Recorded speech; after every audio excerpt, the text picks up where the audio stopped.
Bonjour les amis, alors je vais répondre en général, mais surtout à une personne qui m'a posé une question sur le pendule.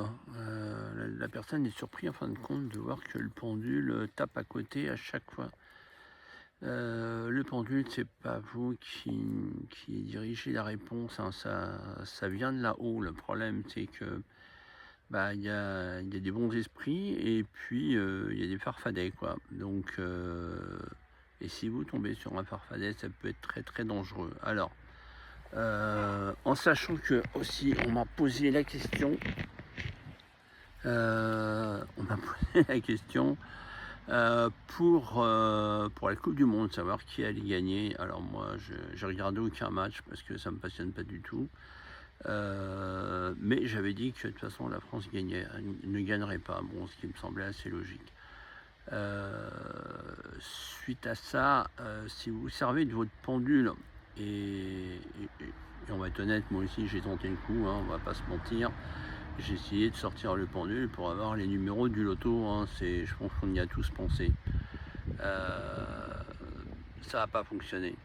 Si vous vous servez de votre pendule pour obtenir ce genre de réponse, pour tout ce qui va être, on va dire, gain facile sur des paris comme le PMU, le loto et tout un tas de choses, ça risque même de vous induire en erreur et peut-être de vous faire dépenser beaucoup d'argent à faire tout et n'importe quoi. Donc ne faites jamais ce genre de choses. C'est pas utile. À la limite, pourquoi pas, vous prenez un récipient, vous mettez les 49 numéros dedans, et puis franchement, le hasard fera peut-être bien les choses, vous les tirez, et vous allez sortir peut-être les bons numéros, et là, vous avez plus de chances que personne va influencer votre tirage, parce qu'il n'y a pas des personnes négatives. Donc, avant de vous servir d'un pendule, il faut être sûr déjà d'avoir acheté ou de le fabriquer au bon endroit.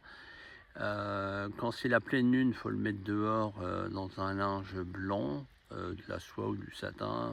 Si vous n'avez pas le coton, ça fait l'affaire aussi. Et puis en plein soleil aussi, à midi, là, quand ça chauffe bien, vous pouvez aussi le mettre comme ça pour le charger. Ensuite, alors j'ai fait un peu exprès, hein, moi j'ai toujours mon quartz sur moi depuis au moins une trentaine d'années. Le quartz, vous l'avez juste à l'eau propre et tout, pas de produit, pas de savon, rien. Mais si vous voulez éviter d'avoir des soucis, pour éviter, prenez plutôt un pendule en bois, parce que le bois ne se charge pas des entités négatives. Ça, c'est super important.